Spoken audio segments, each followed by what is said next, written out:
สบายดีพี่น้องวันนี้พบกับน้องลาสาวหน้ากายในเช้าวันใหม่ของการย้ายมาอยู่ห้องเนาะเมื่อคืนนี้เขาก็นอนอยู่ห้องใหม่เป็นคืนแรกพี่น้องนอนอยู่ห้องใหม่เป็นคืนแรกจะไปเฮ็ดงานในมื้อวันที่6เนาะเฮาก็กินข้าวกินน้ำได้แล้วเนาะมื้อเช้านี้เฮาก็กินข้าวกินน้ำเรียบร้อยแล้วเนาะติ๊งน้องเนาะ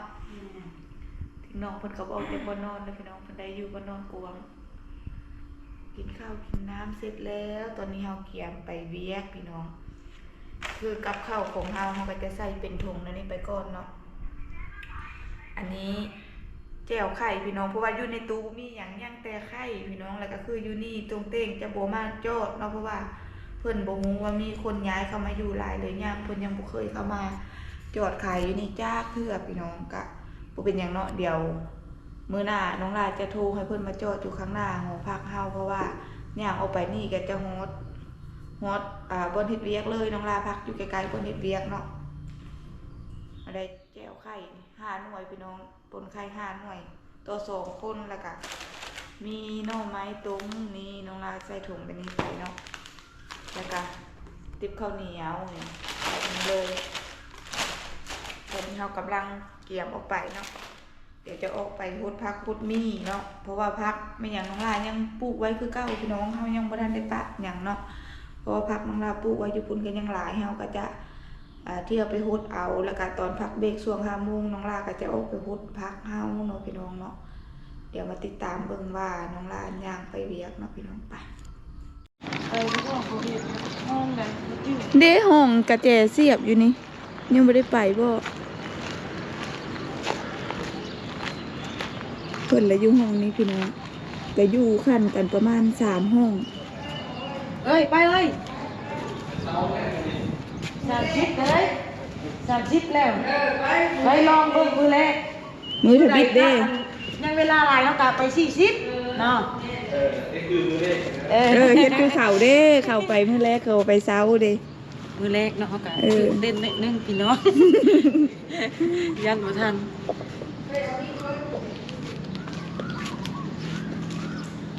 ไปเห็นยังมีเพิ่นเขาตอกบัตรมือแรกได้มื้อนี้นั่นบ่เขาเริ่มงานมือแรกได้หมดข้างในได้พื้นไผได้น่าประเฮ็ดตกใจได้พี่น้องอย่างออกมาจากห้องท่านกะออกมาฮอด4 แยกนี่ก็จะฮอดหน้าโรงงานเลยไปบ่ไกลปานใดเนาะ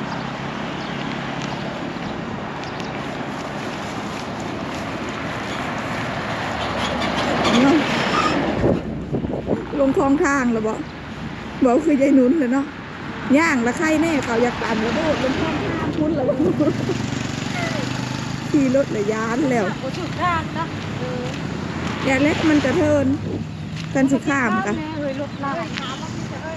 รถลายมาไม่ไหวรถลายแต่ละเขารถหลายเนาะตอนเช้าพี่น้องฮอดหน้าโรงงานเลยเนาะฮอดนี่แล้วเขาก็จะย่างไปต่อบัตรต่อบัตรปะอยู่เนาะนี่ก่อนก็ได้บ่เคยถงเข้าเลยเจ้าเสียไปพุ่นเลยบ้านอยู่นี่ก็บอกว่าจะเอาไปพุ่นมันประทันบ่เป็นย่างไปชุดภูกระไก่เติบเฮาเลยได้รางวัลดีเด่นแล้วมาก่อนมู่ไปพี่น้องวันนี้เราจะไปตอกบัตรมาตรงหน้าลงเด็กนาทีตอนนี้30 เป๊ะมื้อหน้า40จังออกมาเนาะสปูดีออกมา45แล้วเนาะพี่น้องหลังจากที่เฮาไปตอกบัตรมาน้องหลาก็จะมาฮุดพักพี่น้องสวนพักของเฮากำลังงามกำลังสวยงามพี่น้องนี่ฮอดแล้วผักมีสีส้มกกพริกกกอย่างพี่น้องกำลังงามยังปะไม่ได้พักนี่อันนี้ปลูกไว้คั้นส้มเนาะขึ้นแล้วไผ่ตู้ก็ขึ้นแล้วพี่น้องเบื้องนี้ มันแรงจะมาเก็บเอาเมื่อทำกับข้าวพี่น้อง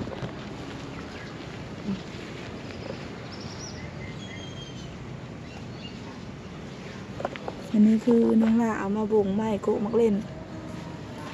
เด้โกะมักแต่งขึ้น2 3เด้ใหญ่แล้วตัวนี้ ให้ได้กินแล้วมาแตง อันนี้ขึ้น2 ก๊กเลยนี่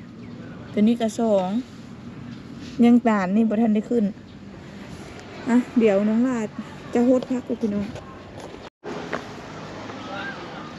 โฮดพักโฮดมีแล้วพี่น้องพอดีฮอดโมงเป๊ะ เราก็ต้องน้ำกุ้งใหญ่ก็บ่มีน้ำกุ้งใหญ่เด้อ พอดีฮอดโมงเป๊ะเฮาก็จะเข้าเวียกนะพี่น้องเนาะเดี๋ยวเจอกันตอนพักเที่ยงเนาะตอนกินข้าวตอนพักเที่ยงพี่น้องจะไปเฮ็ดงานแล้วเกิดมือตุ่มเป๊ะนี่ฮอดวันเฮ็ดงานแล้วพี่น้อง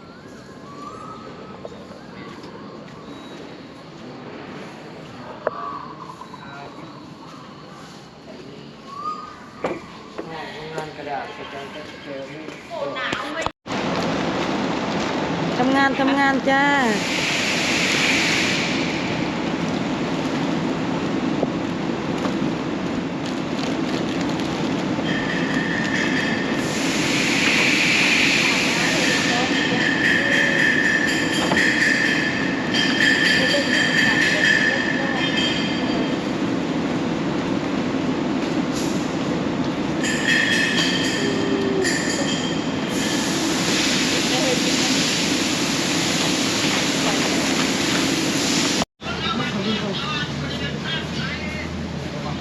ตอนนี้เฮากะพักเบรกเนาะพี่น้องพักเบรกก็คือ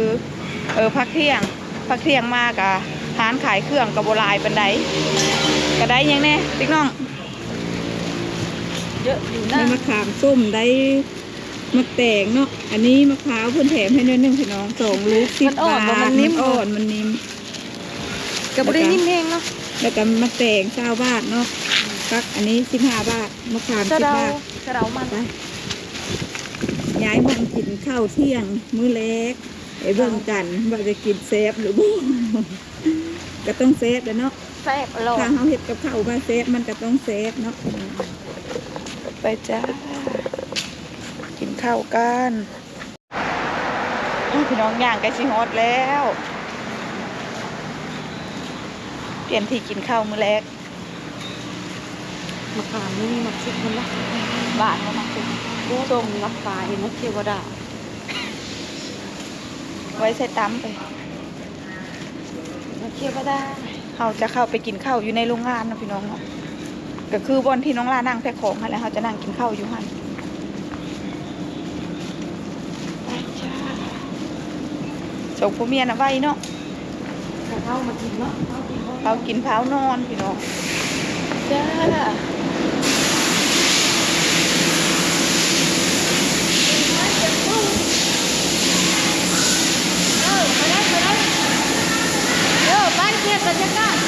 เพิ่นดีใจอยู่ได้บ่อนได้หมู่กินข้าวแบบซองของหลายแห้งพี่น้องหุ่นยนต์เนาะอันนี้ก็จะมีก็จะเปลี่ยนกันเนาะแบบออก6 คน7 คนแล้วก็อีก6 คน 7 คนก็จะเฮ็ดงานพี่น้องก็จะเปลี่ยนกันออกเป็นกะคือมื้อนี้น้องล่ากับพี่น้องได้ออกกะตอนเที่ยงเนาะก็คือออก12 โมงเข้างานบ่ายโมงแล้วก็พรุ่งนี้เขาก็ออก11 โมงเข้างานอันนั้นพี่น้องจ้าฮอดแล้วกินข้าว อยู่แล้วเฮาเป็นขึ้น ยังเลย รับเฮา โอ้ยเฮ็ดบ่กินข้าวกินข้าวหันพักกับข้าวของเฮาอันนี้ของเฮานี่ของเฮา ไข่5 หน่วยเต็มเนาะ จนเต็มอันนึงมา หน่อไม้คือประมาณ เอาแกะไหมมีแกะตัวนี้มาไหมเข้าตัว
แต่น้องกินอยู่ทางเนาะ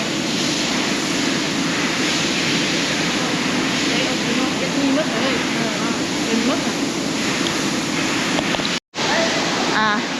กินข้าวกินน้ำแล้วละกาปูก็อยู่บนนอนนะพี่น้องมันเองเอาแก๊สมาปูแล้วเขาก็จะนอนพักผ่อนอยู่นี่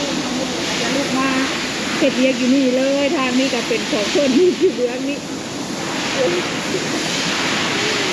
จ้ายังมีเลยเนาะมีเกียนอีกได้เองอิ่มแล้ว กินแล้ว วันนี้กินอยู่พี่กินอยู่นี่แต่ละมื้อบ่ฮ้อนทำเมื่อกี้เย็นอยู่เนาะไอ้พักผ่อนถ่ายคลิปเดี๋ยวขอตัวพักผ่อนกันนะพี่น้องเนาะเราพี่น้องตอนนี้เราก็มาห้องแล้ว อันนี้ก็คือน้องลามาเอาผมเก่าเข้ามาเนาะมันก็ขึ้นสนิมไปแล้วแต่ว่าน้องลาก็ซื้อเทปอันนี้มาติดพี่น้องซื้อสก๊อตมาติดเนาะ